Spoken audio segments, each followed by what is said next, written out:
Bueno, bienvenidos a todos. La verdad, pues bueno, perdón la tardanza. Llevo 3 minutos de retraso. Es difícil un poco estar coordinando varias cosas a la vez, pero bueno, aquí estamos. Eh, Aquí seguirán entrando personas, entonces habrá un poquito de distracción. Pero bueno, entenderán que mientras esto toque con el aislamiento, pues uno solo hay que bandearse, ¿vale? Bueno, me gustaría comenzar, pues los que quieran, con una Ave María, porque me parece que es un tema importante y sobre todo porque pues, es necesario que el Espíritu Santo nos ayude a ambos, a ustedes y a mí. Entonces, los que quieran, pues rezamos una Ave María. Dios te salve María, llena eres de gracia, el Señor es contigo.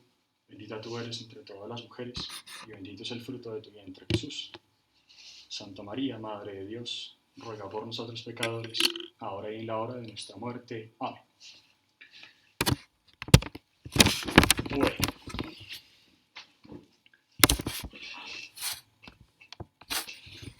perfecto. Entonces,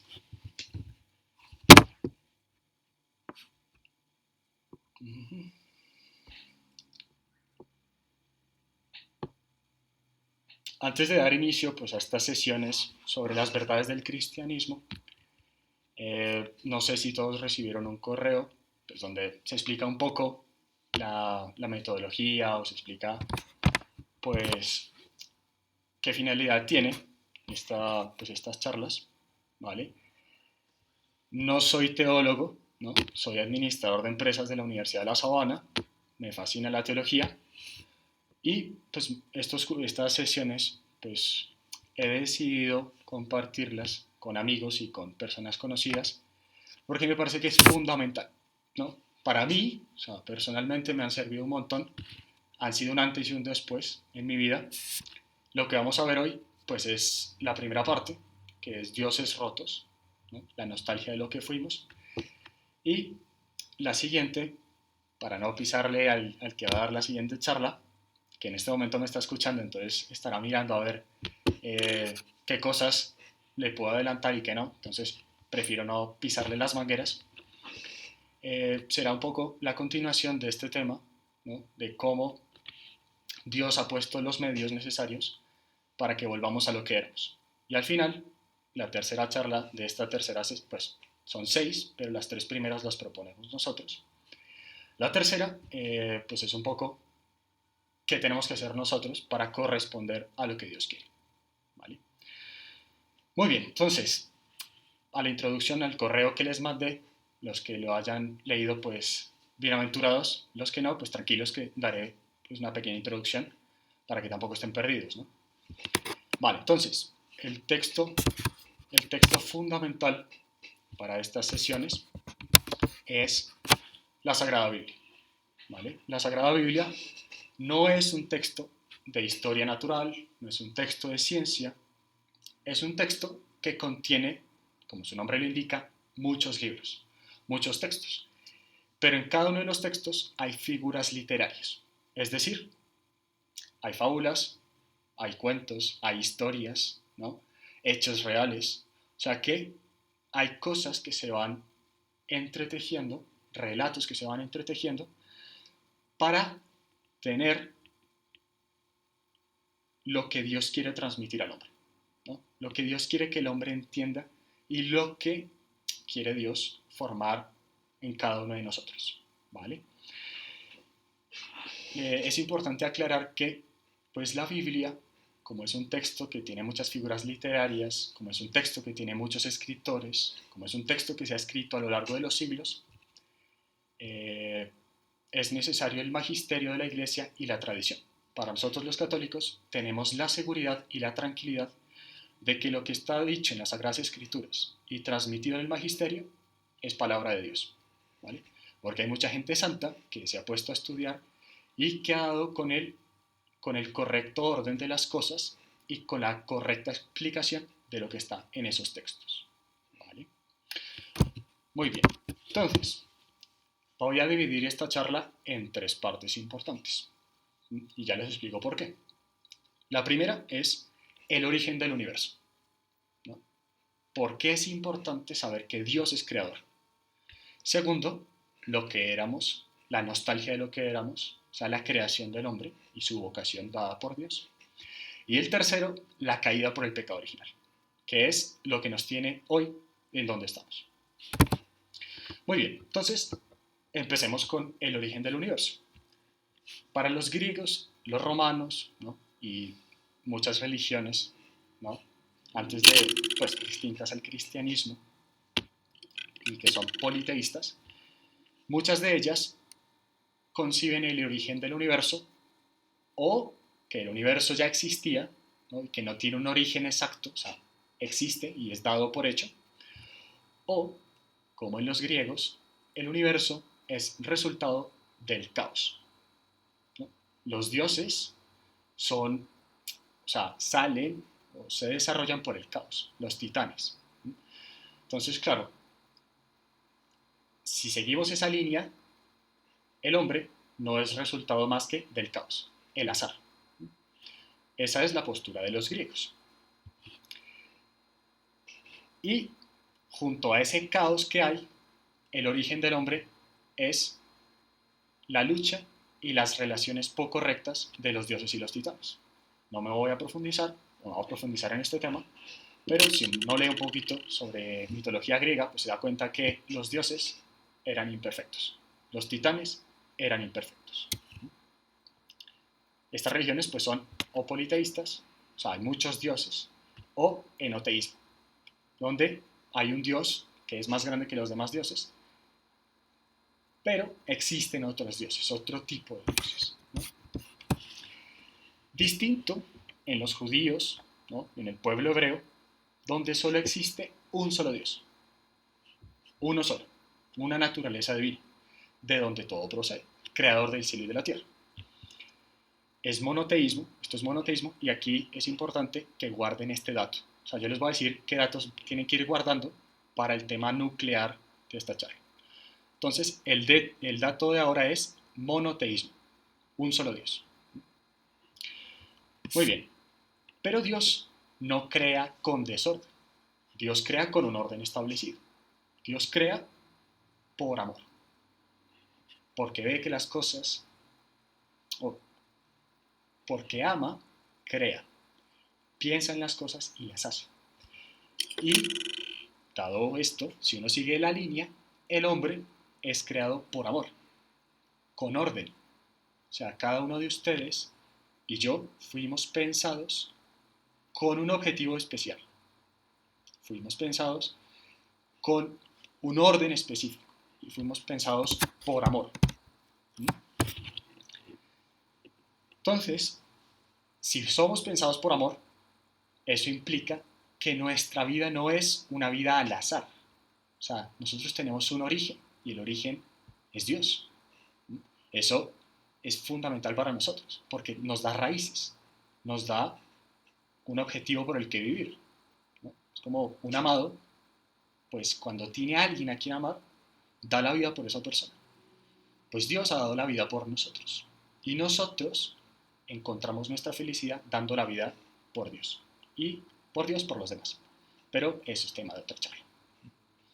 En el Silmarillion, Tolkien habla muy bonito sobre la creación del mundo y dice que la creación fue un canto, fue un toque de instrumentos, un orden en el desarrollo de la aparición del mundo, ¿no? Y el desorden apareció por uno de estos ángeles, o una de estas criaturas por debajo del Creador Supremo, que cantaba desafinado, porque no seguía las partituras de Dios, sino que seguía sus propias partituras. Muy bien, siguiente dato que hay que guardar. Dios crea ex nihilo, o sea, desde la nada.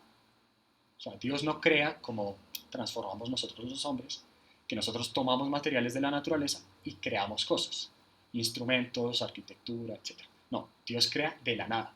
O sea, antes nada, no hay vacío, y ni siquiera el vacío, porque el vacío pues es ausencia de algo, no, la nada, o sea, nada, ni siquiera aire, ni, no, ni átomos, ni oxígeno, ni nada. Dios crea desde la nada, distinto al hombre, ¿vale? Entonces este dato es importante. Dios crea desde la nada. Entonces llevamos dos datos, ¿vale? Muy bien, ¿qué nos dice la fe y la ciencia? La fe, en las escrituras, pues nos dice, Dios creó al mundo en 7 días. Pero pilas, recuerden que las escrituras tienen figuras literarias. O sea, que no es literalmente que Dios haya creado el mundo en 7 días. O puede que sí, pero es que Dios no tiene temporalidad. El Génesis es una forma del hombre para explicar una realidad que lo trasciende. Por eso, los 7 días pues es para ir separando las etapas en las que Dios creó el mundo. Y la ciencia que nos dice que el hombre tiene un antecesor común al mono. No es que el hombre venga del mono, no, no. El hombre y el mono tienen un antecesor común. Y eso es muy importante, ¿por qué? Porque en el desarrollo de la historia algo tuvo que haber pasado para que de ese descendiente común, entre el mono y el hombre hubiera tenido un desarrollo totalmente distinto y extraordinario para tener unas capacidades superiores a las del mono actual, ¿no? Entonces, aquí es importante aclarar que la ciencia y la fe no pueden ir en contra nunca. Si la ciencia busca la verdad, ¿no? Si no manipula los datos a su gusto, si el científico de verdad busca la verdad, valga la reiteración, ¿no? Si el científico desea encontrar la verdad por medio de la ciencia, al final va a llegar a una verdad como nos la da la fe, que es Dios, porque Dios es la verdad suprema. Muy bien. Entonces, un poco del Big Bang, pues es una teoría, al igual que la teoría de la evolución, ¿no? Porque en el Big Bang pues, se dice que un átomo o una partícula originaria pues se explotó y empezó a generar, y esa onda expansiva empezó a generar distintos mundos, distintos planetas, el desarrollo del universo, ¿vale? Pero el Big Bang no es contrario a la fe, porque Dios, como es todopoderoso y como lo sabe todo, puede crear algo que tenga contenido en sí mismo, un desarrollo, ¿sí? O sea, Dios no necesita estar pendiente, quiero decir, Él quiere estar pendiente y siempre está pendiente, ¿no? Pero no necesita estar encima para que eso se desarrolle. Y lo mismo con la teoría de la evolución. Sigue siendo una teoría, ¿por qué? Porque hay un eslabón que todavía no encuentra, que se llama el eslabón perdido, que eso ya lo veremos más adelante, porque es importante para esta charla. Muy bien, y dato importante, este no lo tienen que guardar, pero es nosotros, el hombre puede conocer a Dios, no personalmente, o sea, la intimidad de Dios no, puede llegar a entender que existe un Dios, ¿no? Por la creación, porque ve la perfección de la creación, porque ve la belleza de la creación, puede entender que hay un ser inteligente, todopoderoso, que ha dado origen a aquello que está viendo, ¿no?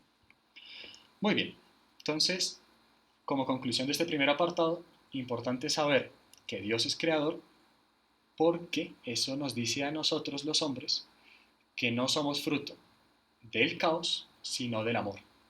No somos fruto del azar, sino de un orden que Dios ha querido tener, ¿vale? Eso nos da dignidad a nosotros. Perfecto. Entonces vamos a pasar al núcleo de esta charla, que es el origen del hombre. Entonces, algunos pues lograron leer el Génesis, los 3 capítulos del Génesis. Entonces aquí vamos a desarrollar esos puntos. Toca pasar rápido porque el tiempo no me va a dar y me encantaría detenerme en muchos puntos, pero no me es posible. Y antes de empezar, ¿se acuerdan? Pues algunos de ustedes vieron el folleto de Superman que dice la nostalgia de lo que fuimos, dioses rotos. ¿Y por qué pongo un superhéroe ahí? Porque la literatura, el cine, ¿no? El hombre tiene una nostalgia de algo que ha perdido. El hombre sabe que perdió una grandeza. Y los superhéroes son un reflejo de aquello que hemos perdido. Pero es una reducción de lo que el hombre era.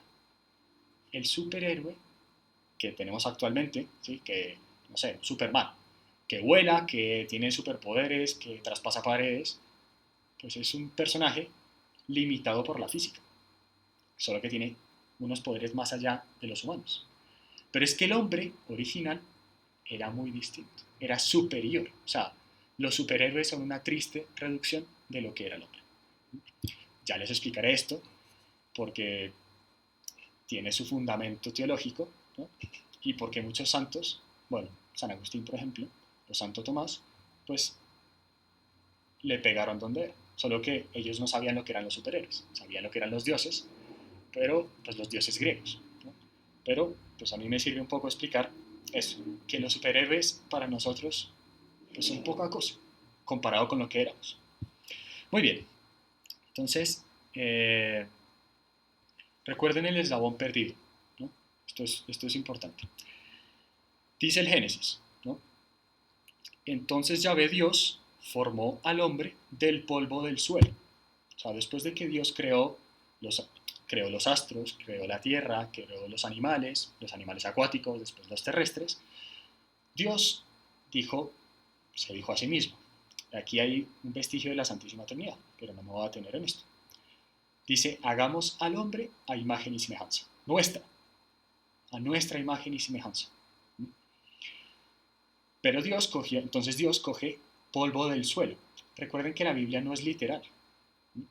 Y puede que no haya sido literalmente polvo, sino parte de la creación. O sea, Dios toma parte de la creación y la eleva al orden de la gracia. La eleva a la vida natural, a la vida sobrenatural. Entonces, esa imagen y semejanza para nosotros es fundamental para entender lo que éramos. Dice, Dios toma parte de lo ya creado, esa criatura que se pudo haber ido perfeccionando a lo largo de los siglos, ¿no? Ese antecesor del mono, ¿no?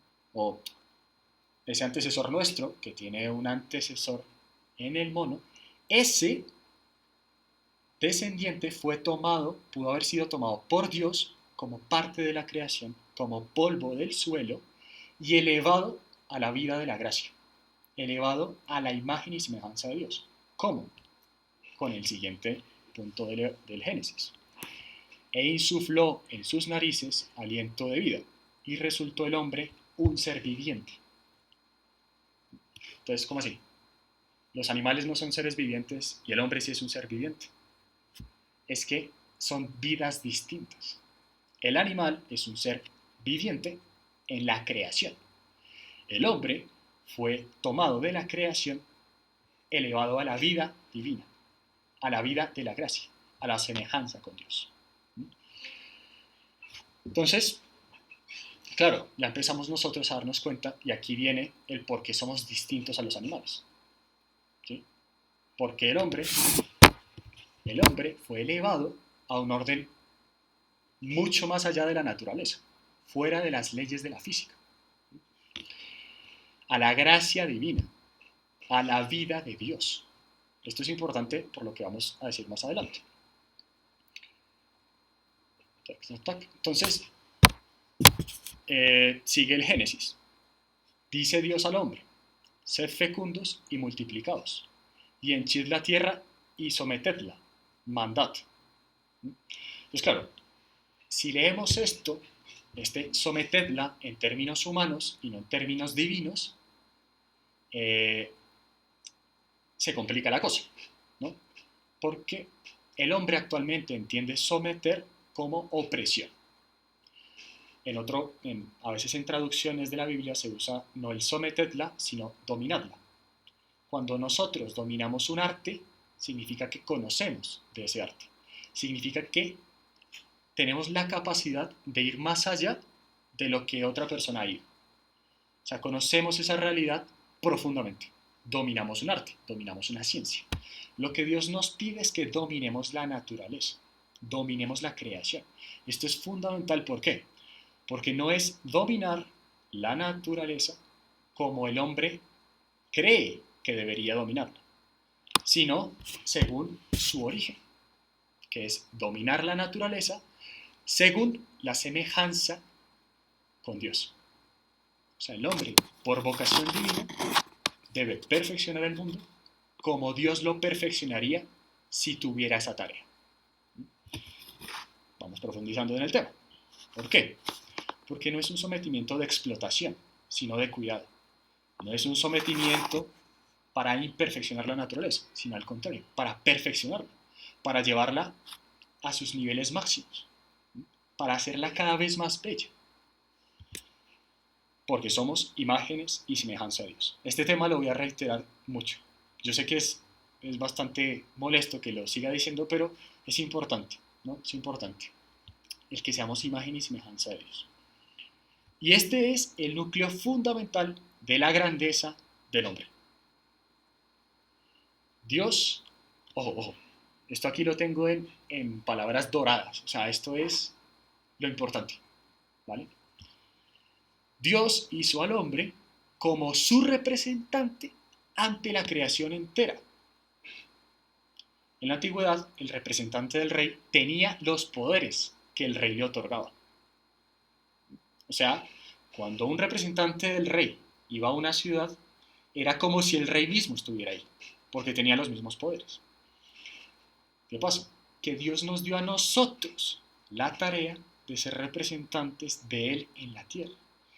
Y eso conlleva unos poderes, unas facultades. ¿Sí?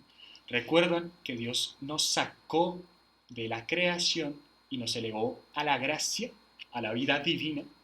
Eso significa que el hombre estaba por encima de de las limitaciones naturales físicas del mundo. El hombre no estaba limitado ni por el tiempo, ni por el espacio, ni por lo material. Paréntesis. ¿Cómo sé yo que eso que estoy diciendo es verdad? Si uno va al Nuevo Testamento, a la resurrección de Cristo, ahí está la respuesta. ¿Cómo es el cuerpo glorioso de Cristo? ¿Vale? Muy bien. Seguimos con nuestro núcleo. Nos pide Dios servirle como una imagen. O sea, nos puede servir esta imagen, por ejemplo. Imaginen que Dios es el sol y el hombre es un espejo o es un vitral, lo que ustedes quieren, lo que más les guste. Dios es el sol y el hombre es el espejo. El hombre es reflejo de Dios. Si está orientado hacia Dios, refleja la luz de Dios. Y no solo la luz, el calor de Dios. Refleja a Dios. Por eso vamos entrando en el tema de que Dios nos había hecho a nosotros dioses. Dios nos había hecho a nosotros dioses. Pero esto hay que aclararlo porque fue justamente eso lo que nos prometió el diablo. Entonces, ahorita voy a hacer la diferencia de qué era lo que Dios nos había dado y qué era lo que el demonio nos prometió. Muy bien. Características de esta grandeza que era el hombre. Éramos Dios en la creación. No suplantábamos a Dios, sino que éramos el espejo de Dios, esa imagen y semejanza de Dios ante la creación, ante los animales, ante los paisajes, ante la naturaleza. Eso éramos en el estado primigenio, en el origen del universo. Eso era antes del error que cometimos.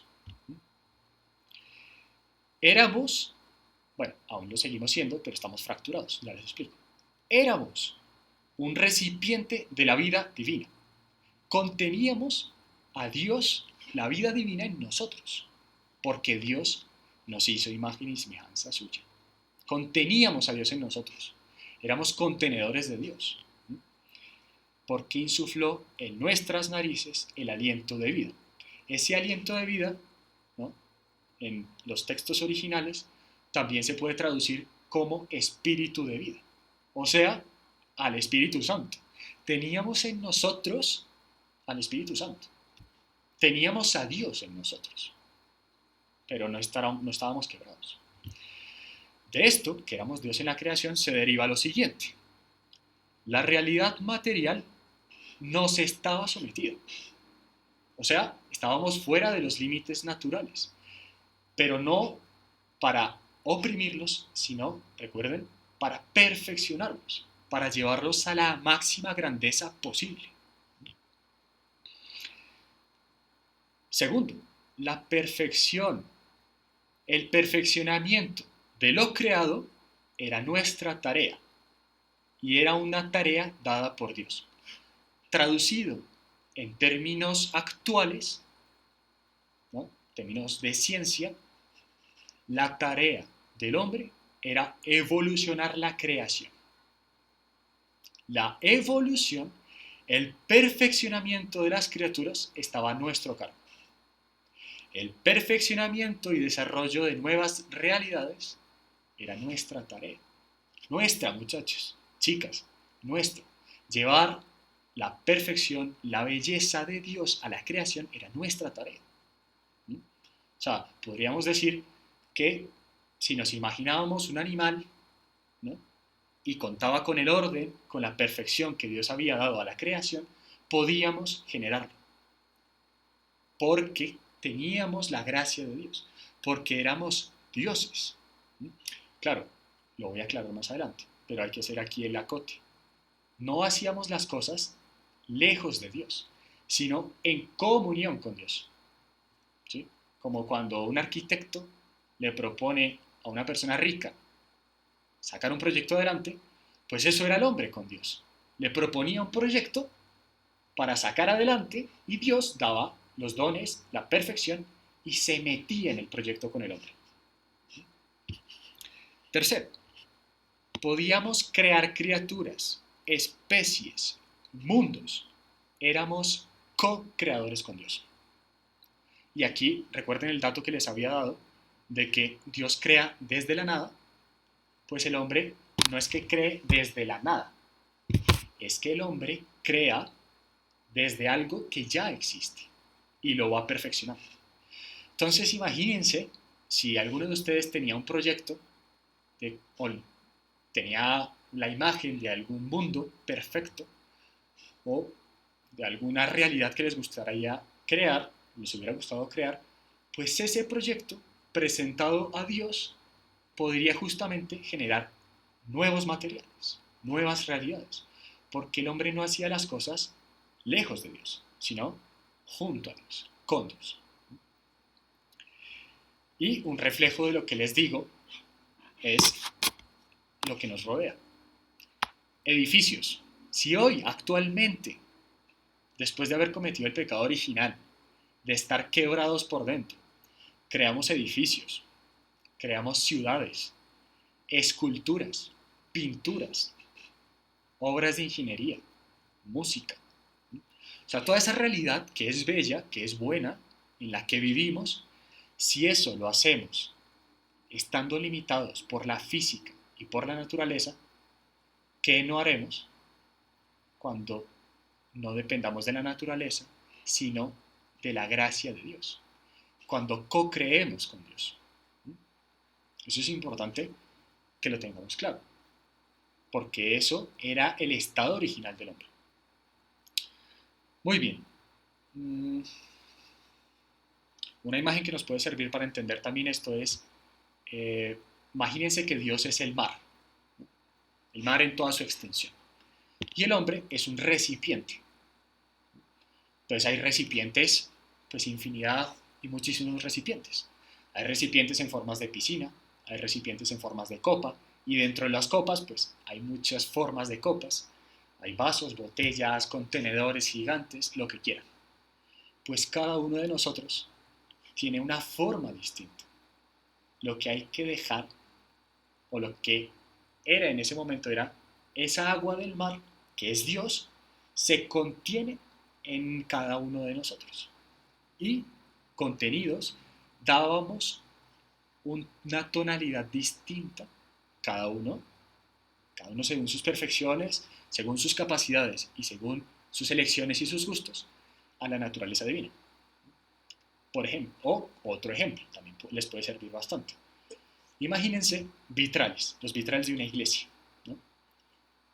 El hombre era ese vitral que si dejaba pasar la luz de Dios, esa luz, ese calor, esa luminosidad, tomaba los colores del vitral.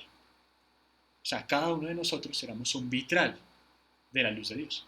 Y le dábamos tonalidades a la realidad según nuestras capacidades, nuestros gustos, según la grandeza que teníamos nosotros. Muy bien. Teníamos, o sea, también en esa situación original, había armonía perfecta entre los hombres. O sea, la guerra era inconcebible, porque nos entendíamos perfectamente. Tan es así que el hombre y la mujer, cuando el relato del Génesis dice que Dios creó a la mujer a partir del hombre, a partir de una costilla del hombre, ¿sí? Hombre, lo material, pues es interesante entenderlo, pero es mucho más profundo. Cuando Adán dice, esta es carne de mi carne y huesos de mis huesos, la está viendo como algo, no como algo suyo, sino como algo como una unión perfecta. Él entiende que la mujer está hecha para entender al hombre y el hombre está hecho para entender, o sea, el hombre está hecho para entender, para que la mujer lo entienda y la mujer está hecha para que el hombre lo entienda. O sea, hay una perfección de armonía total. Eso era en la situación original, que también había entre el hombre y la creación.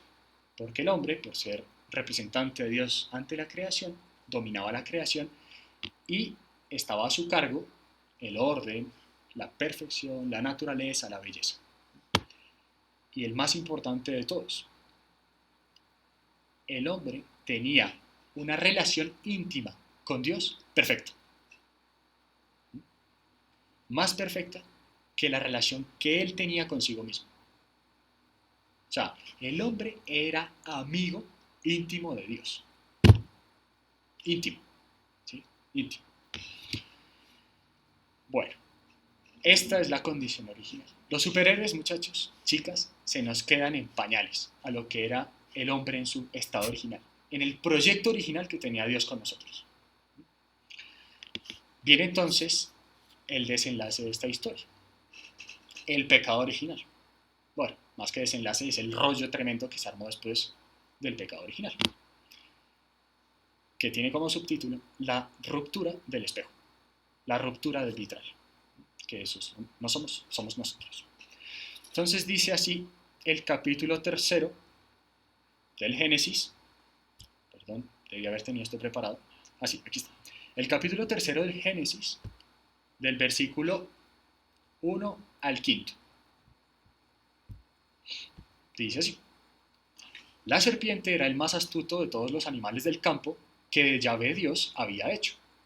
Y dijo a la mujer: ¿cómo es que Dios os ha dicho, no comáis de ninguno de los árboles del jardín? Aquí me salté la parte del Génesis donde le dice Dios: podéis comer de todo menos del árbol que está en el centro del jardín, el árbol del bien y del mal. O sea, empieza el demonio con la mentira. ¿No podéis comer de ningún árbol? No, Dios no dijo eso. Dios dijo que podíamos comer de todos los árboles, pero no de eso. Bueno, comer nosotros, Eva y Adán, ¿vale?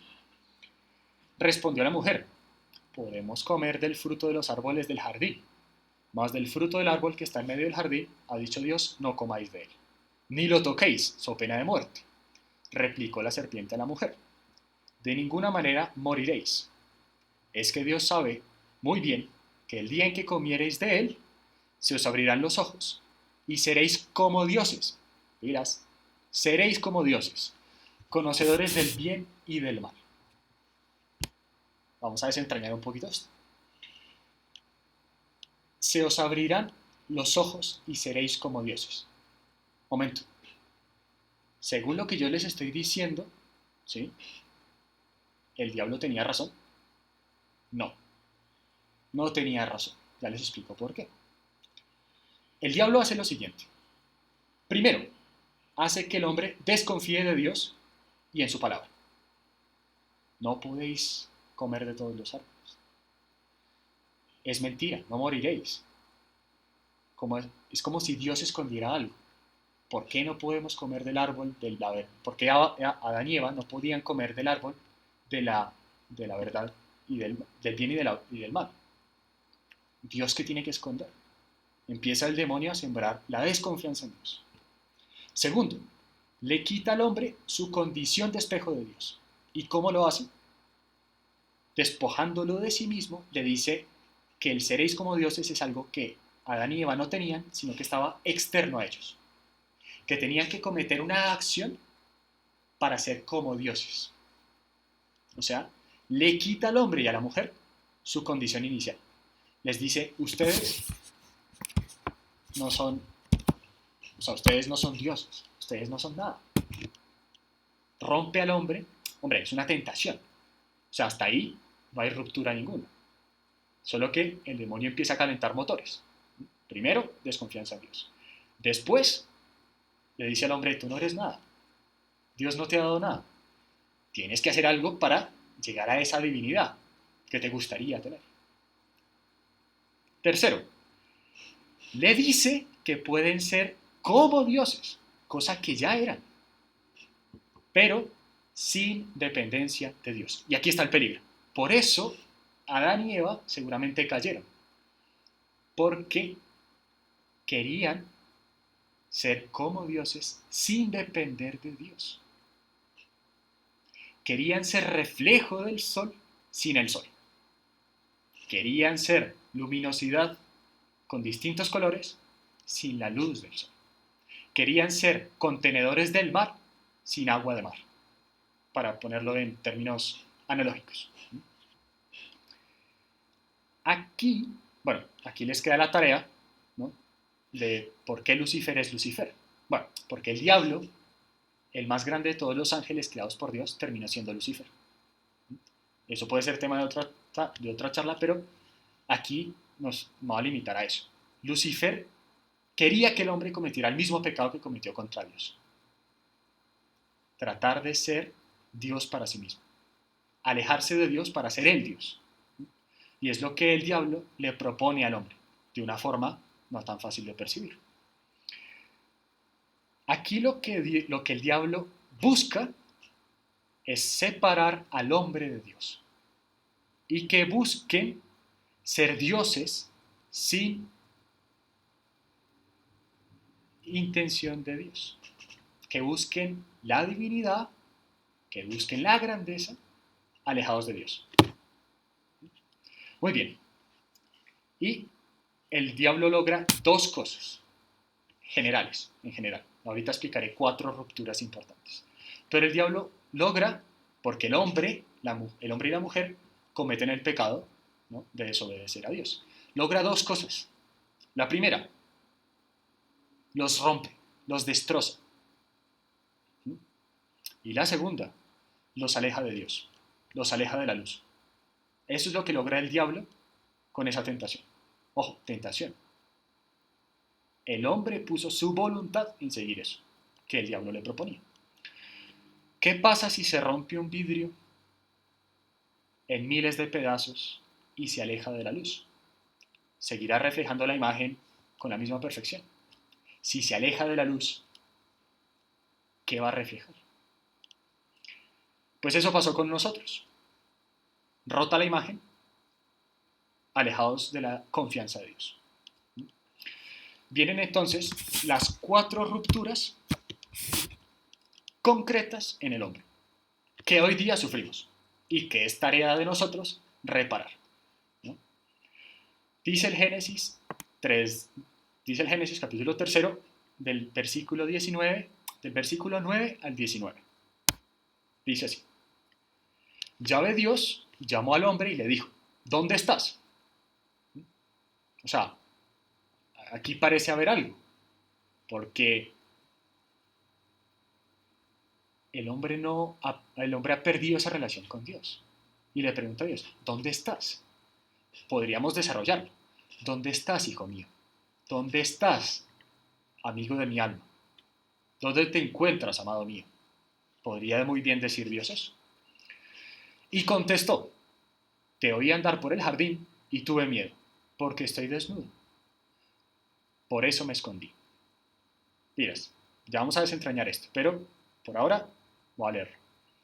Él replicó, ¿quién te ha hecho ver que estabas desnudo?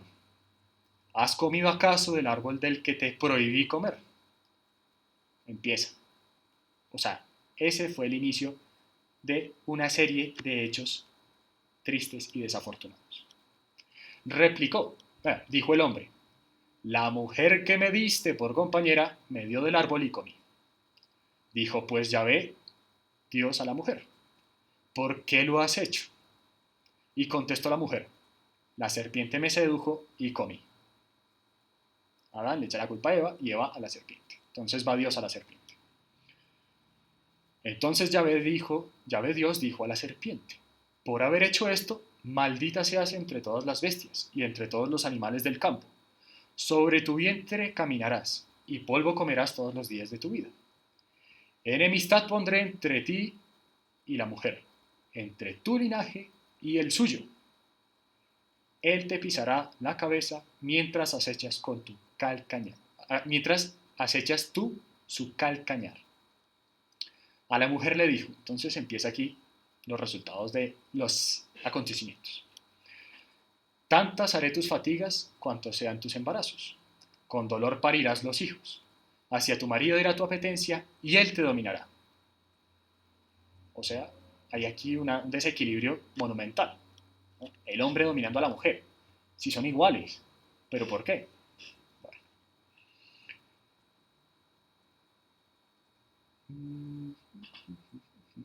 Al hombre le dijo, por haber escuchado la voz de tu mujer y comido, perdón que me distraje, al hombre le dijo, por haber escuchado la voz de tu mujer y comido del árbol del que yo te prohibí comer, maldito sea el suelo por tu causa. Con fatiga sacarás de él alimento todos los días de tu vida. Espinas y abrojos te producirá y comerás la hierba del campo. Con el sudor de tu rostro comerás el pan y hasta que vuelvas al suelo, pues de él fuiste tomado, porque eres polvo y al polvo tornarás. O sea, es una condición que Dios le hace ver al hombre que ha asumido, ¿hasta cuándo? Hasta que vuelva al polvo de donde fue tomado, hasta que muera. Empecemos a desentrañar esto. Primero, primera ruptura fundamental, la relación con Dios. ¿Se acuerdan? Dios llamando al hombre y el hombre le responde, te oí andar por el jardín y tuve miedo. Se rompe la confianza en Dios, pierde esa relación que tiene el hombre con Dios y le queda el miedo, porque desconfía de Dios. Segundo, la primera ruptura, la relación con Dios. Segundo, el dominio y el conocimiento propio. ¿Por qué? Dice así. Dice el hombre, estoy desnudo. Hombre, recuerden que en la Biblia, como es un texto con muchas figuras, no es literalmente la desnudez material, aunque sí la incluye, sino que es la desnudez de algo que ya no tiene, que es el conocimiento propio, que es esa capacidad de entenderse a sí mismo. Está desnudo de sus capacidades primigenias, está solo, ha perdido a Dios, esa relación con Dios, y se ha perdido a sí mismo, ha perdido su intimidad. Por eso le daba vergüenza el hombre y la mujer verse entre ellos, les daba vergüenza, y por eso los vistió Dios. Tercero, la relación con los demás. La mujer que me diste por compañera, esa es la respuesta de Adán. La mujer que me diste por compañera. Antes, en la creación de la mujer, había dicho Adán, esta es carne de mi carne y huesos de mis huesos. Ahora, cuando hay la ruptura, no es carne de mi carne, es la mujer que me diste. Aparte es culpa de Dios, ¿no? Le echa la culpa a Dios. Ya no es carne de mi carne, es la mujer que me diste. Es algo externo, ya no hay comunión perfecta, ya hay una ruptura, y esa ruptura no solo es el hombre y la mujer, es entre los hombres también, ¿no? Por eso hay tanta desconfianza y por eso hay que sembrar confianza en el mundo, porque nuestro estado original es una armonía perfecta entre los hombres y entre Dios. Cuarto, desorden en la creación. Dice así: maldito sea el suelo por tu causa. Entonces, aquí el tema de maldito sea el suelo por tu causa no es que eh, no es tanto que Dios maldiga la tierra, sino que le hace caer en cuenta al hombre que por su pecado, por su desorden, por su falta de cariño, por su desconfianza, eso ha traído también consecuencias para la tierra. Por eso es maldita también la tierra. Y por eso le va a costar un montón tener algo que comer, perfeccionarlo. Porque el hombre ya no cuenta con esa perfección. Le va a tocar sacar algo bueno con las limitaciones que tiene.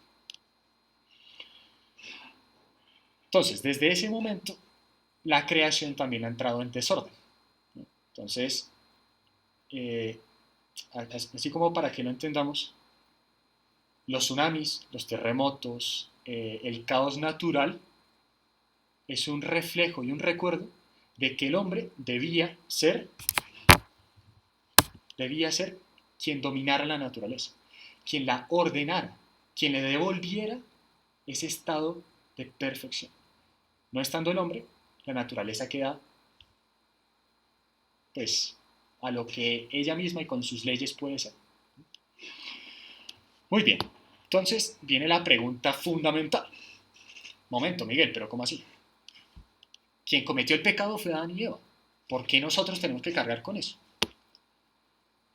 Porque somos descendientes de Adán y Eva. Adán y Eva perdieron la condición, perdieron la vida divina, se rompieron. Entonces sus descendientes ya no pueden obtener algo que ellos han perdido. Adán y Eva le dan a sus descendientes lo que ellos tienen. Como ya no tienen esa naturaleza primigenia, ya no se la pueden dar a los demás. ¿Sí? Es algo perdido, y como es algo perdido, pues, ¿sí? O sea, yo no puedo entregar 50.000 pesos si no los tengo, por poner un ejemplo, ¿no? Pues lo mismo pasaba con Adán y Eva. No podían dar a sus descendientes algo que ya no poseían. Muy bien. Ya queda poquito. Entonces viene la pregunta, ¿no? Y ahora, ¿qué vamos? O sea, como diría el Chapulín Colorado, ¿y ahora quién podrá salvar? ¿No? ¿Y ahora qué pasa? ¿Sí? O sea, si el hombre perdió eso, no hay nada que hacer, no hay recuperación, no hay, como en los exámenes, no hay remediales, no se puede hacer algo. Vamos a ver. Dice el versículo 15, y ya lo leímos. Enemistad pondré entre ti y la mujer, entre tu linaje y su linaje. Él te pisará la cabeza mientras acechas tú su calcañar. Es la promesa de Dios, ¿no? Es lo que Dios le promete al hombre. Es la esperanza que Dios pone en el hombre. Y me gustaría cerrar con algunas citas de escritores y santos sobre este tema que es importante, que es que somos dioses, pero dioses rotos. Dice así, hay un libro muy bueno, se los recomiendo, ¿no? Se los recomiendo porque les puede servir muchísimo. Se llama Dioses Rotos, ¿no? Y de ahí pueden sacar pues, la mayoría de las ideas que les he puesto acá, ¿no?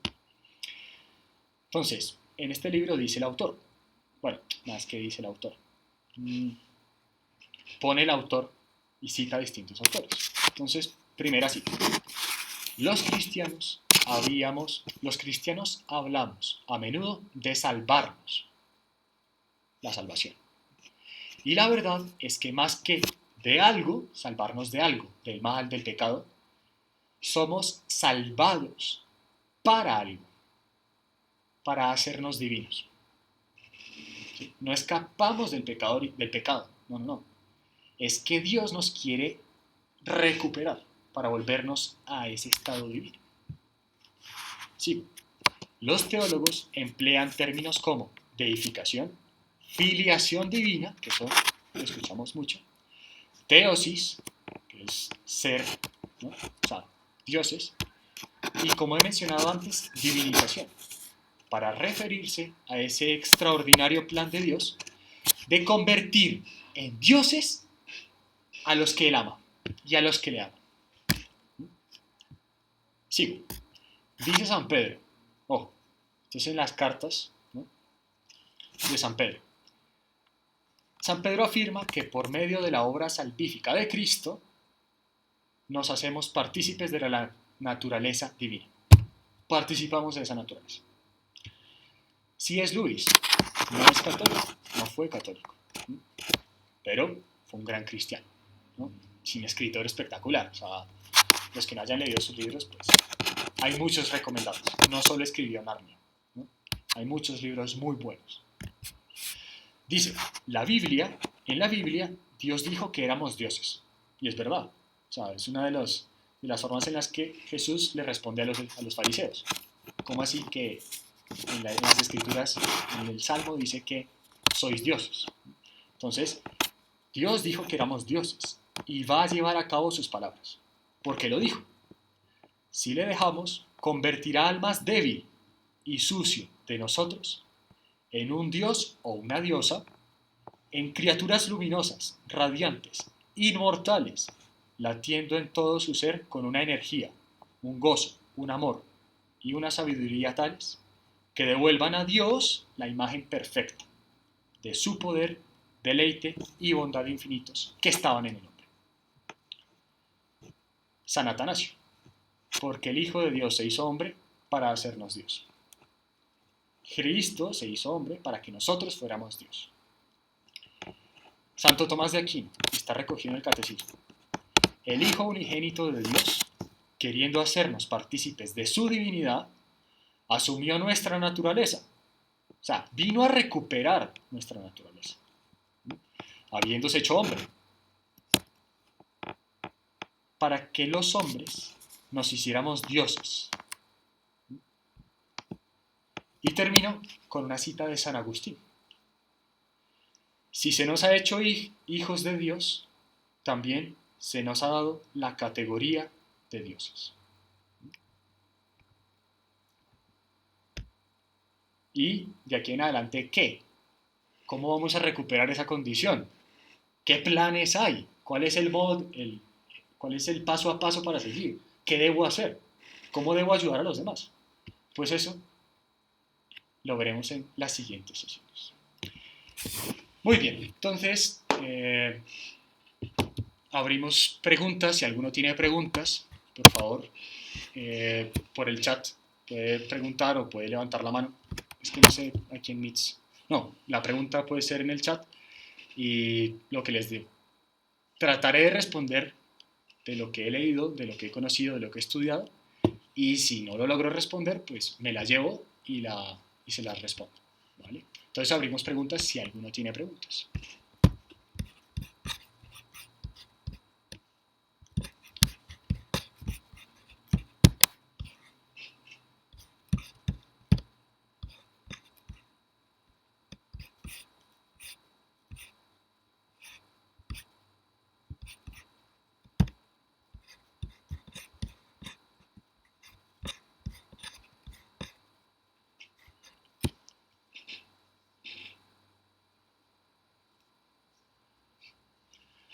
Vale, Francisco, entonces, muy buena pregunta, ¿no? Entonces, ¿cómo aplica la metáfora del pecado original en la evolución si Adán y Eva eran metáforas? Bueno, entonces, Adán y Eva no son metáforas, ¿vale? Lo que los rodea es una fábula, es una forma de explicar, o sea, cómo el hombre explica o trata de explicar a sus descendientes lo que pasó en el origen. Pero Adán y Eva efectivamente son personas reales, personas que existieron. El pecado original, pues lo puedes ver, pues lo podemos palpar pues en muchos momentos de la realidad. El dolor, el sufrimiento, la angustia, el abandono, la muerte, ¿no? Esos son los reflejos del pecado original. O sea, el pecado original no es una metáfora, es una realidad. Es una realidad que el hombre, entonces, que el hombre debe tratar de solventar y de elevar. O sea, nuestra tarea actualmente es tratar de recomponer el espejo, tratar de recomponer los vidrios del vitral. Pero pues el pecado original es justamente algo, o sea, es aquello con el que nacemos todos los hombres, porque es algo que ya no tenemos, es una ausencia de la vida divina. Entonces, pues no es una metáfora, sino que es algo real.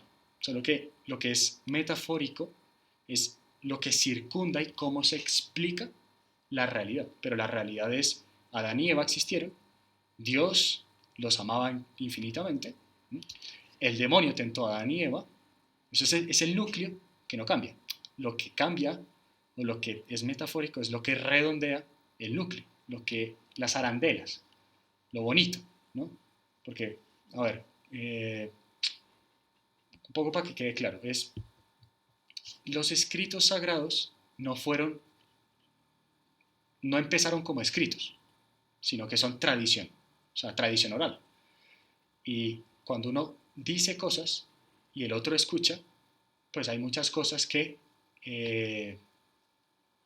cosas que se nos pueden quedar, hay cosas que nos llaman más la atención.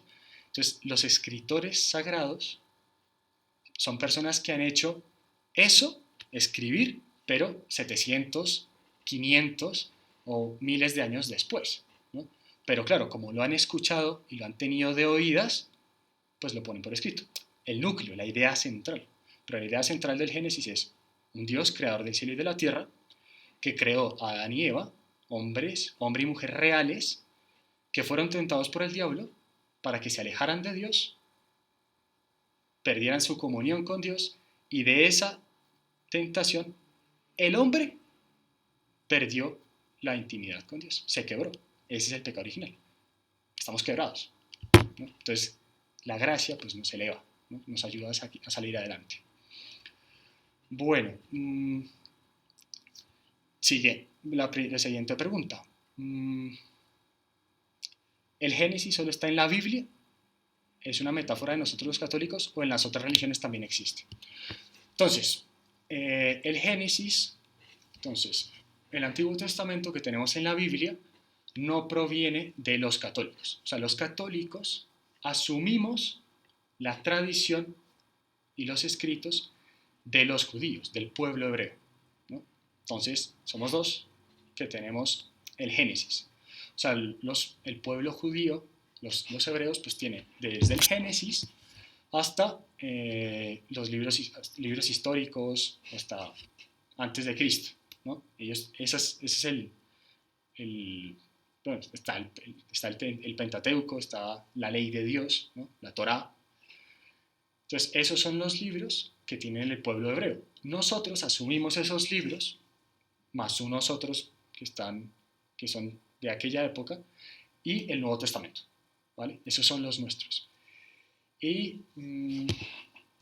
Pero claro, el pueblo judío es el único que era monoteísta, o de los pocos que se sabe que eran monoteístas. Los demás eran politeístas, tenían varios dioses. Vale, no sé si quedó resuelta la pregunta. Es que eso es lo difícil de la interacción digital, que no veo las caras, entonces no sé si quedó resuelta. Bueno, vamos a ver.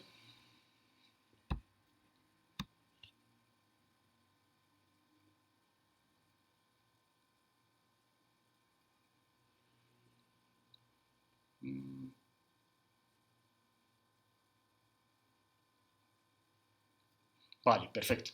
Aquí me aparece carpinteros de vida, pero pues, no sé como es el nombre tuyo personal. Entonces, eso era lo que trataba de explicar, ¿vale? Es que eso es un tema súper complejo porque justamente ahí está... Ah, Magdalena, gracias. Magdalena, mira, ese es el tema complejo de explicar. ¿Por qué?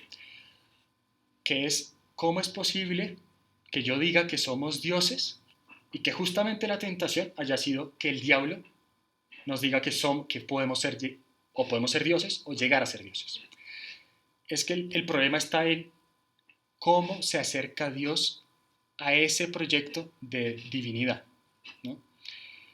Mira que el demonio le promete al hombre ser Dios sin Dios, o sea, suplantar a Dios, no depender de Dios. Pero el hombre en su naturaleza inicial, que es lo que estoy tratando de explicar, que es un poquito complejo, es que el hombre fue creado por Dios para ser dioses unidos a Dios. No es suplantar a Dios, es ser hijos de Dios y vivir la divinidad. ¿Sí? Eso es lo importante. O sea, lo que quiere el diablo, la tentación en su raíz está la ruptura de la unión de Dios y el hombre. Esa es la tentación. O sea, el querer ser Dios sin depender de Dios. Pero lo que Dios nos ha dado y nos ha prometido es ser Dios con Dios, ¿no? O sea, tener la vida divina, pero porque tenemos a Dios en nosotros. Eso es lo importante. No sé si quedó claro. Listo. Vamos con Luisa. ¿Cómo puede Dios volver a creer o redimir al hombre si después que su Hijo dio su vida por nosotros, ahora somos igual o peor de pecadores que Adán y Eva? Luisita, este es un tema que si lo contesto ahora, me tiro todo el desarrollo de las siguientes sesiones, ¿vale? Esa es la grandeza de Dios. Es que Dios nos ve como a hijos suyos que quiere que vuelvan a la casa, ¿sí? Que quiere que estén con Él, como una mamá. O sea, las que son mamás me van a entender, o los que son papás. Cuando un hijo se va de la casa en malos términos, ¿no? Que pues las mamás hacen lo que sea, lo que esté, o sea, así el hijo las maltrate, así no las llame, así, ¿no? La mamá lo ama sobre todas las cosas. Y si es una mamá que es creyente, rezará hasta el último día de su vida porque ese hijo se convierta, porque ese hijo vuelva a su casa, porque ese hijo responda al cariño.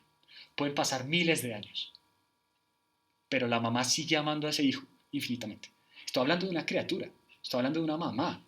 Nuestra mamá es de las cosas más grandiosas que tenemos. ¿Qué pasa con Dios? ¿Cómo sería con Dios? Esa es la pregunta, esa es la respuesta que vas a encontrar en las siguientes sesiones. Si después de esas sesiones no ha quedado resuelta la pregunta, pues la resolvemos, ¿vale? Muy bien. Viene Juan Pablo II. Primera pregunta. ¿La promesa de Dios diciendo que la descendencia de la mujer aplastará la cabeza de la serpiente es específicamente la Virgen María? Sí. ¿Sí? ¿Por qué? Porque no es una promesa que le hace a Eva. Es una promesa, o sea, a volver a leer el Génesis y ser más precisos. ¿Sí? Dice así. Recuerden, Génesis capítulo 3, versículo 15. Tac, tac, tac. Enemistad pondré entre ti y la mujer. No entre tu mujer o tú, Eva. No, no. Entre la mujer. Es una mujer en especial, en específico. Entre tu linaje, el del diablo y los que le siguen, y su linaje. Ah, esto es importante, se me había olvidado. Oigan, mira. Perdón, esto se me había olvidado, es importantísimo. Cuando Dios habla de su linaje, y esto lo toca el Apocalipsis, no es solo Cristo. Cristo es la cabeza del cuerpo. El linaje de la Virgen María, como es madre de Dios, el linaje comienza con Cristo. Pero los cristianos, los que seguimos a Dios, los que seguimos a Cristo, somos de ese mismo linaje. Entonces ya entenderán por qué la batalla no es solo contra las pasiones, contra el pecado. Es una batalla directa contra el demonio. O sea, en el mundo existen los que tratan de salvar almas y los que tratan de perderlas. Entonces, el Génesis habla específicamente de la Virgen María. Uno, y promete a la creación, ¿no?, que va a haber un redentor. A esto se le llama el protoevangelio. O sea, el primer evangelio, la primera buena nueva, la promesa de Dios de que Dios va a redimir al hombre. Dios va a poner todas sus capacidades o todo lo que puede hacer sin violentar la libertad del hombre en salvar al hombre. Segunda pregunta. Génesis 3:16 cuando dice, pero tu deseo te llevará a tu marido y él tendrá autoridad sobre ti. ¿Qué significa esto? ¿A qué hace referencia esa autoridad del marido que se menciona? Vale. Entonces, más que el marido tiene autoridad sobre la mujer, es que la mujer físicamente es más, no tiene la misma fortaleza física que el hombre. Entonces, ya le está diciendo a la mujer que el pecado original, al rebajar al hombre solo a la naturaleza, el hombre va a ser más fuerte que la mujer y la dominará. ¿Sí? O sea, más que algo concreto de que el hombre la domina o de que es más que la mujer, es que hay una ruptura ahí. Hay una ruptura de relación, hay una ruptura de entendimiento, hay una ruptura del hombre y la mujer. ¿Sí? Entonces, claro, como el hombre físicamente es más fuerte, pues físicamente dominará a la mujer. Pero el hombre y la mujer son iguales ante Dios. Están elevados, o sea, están creados iguales. Es más, hay unos que dicen, y yo estoy de acuerdo, si uno lee el Génesis, la creación del mundo, la creación comienza con cosas básicas y va perfeccionándose. Entonces empiezan los astros, empieza el sol, empiezan los planetas, empieza el agua, empieza la tierra, empiezan los animales acuáticos, empiezan los animales, llega el hombre y después la mujer. Hay unos que dicen que por eso la mujer tiene unas capacidades que hay que ir entendiendo, porque las mujeres, con solo decirles que son más capaces de entender el amor y la belleza que el hombre.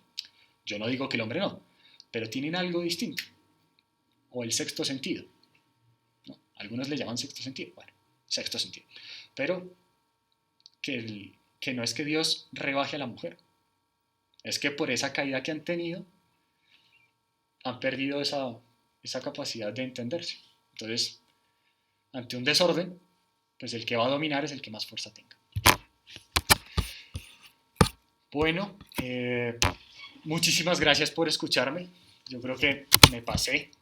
Bueno, sí, me pasé 10 minutos. Si alguno tiene preguntas, dudas, inquietudes, pues el correo que les he enviado, ahí me pueden escribir. Los esperamos en la siguiente sesión y bueno, mucho ánimo.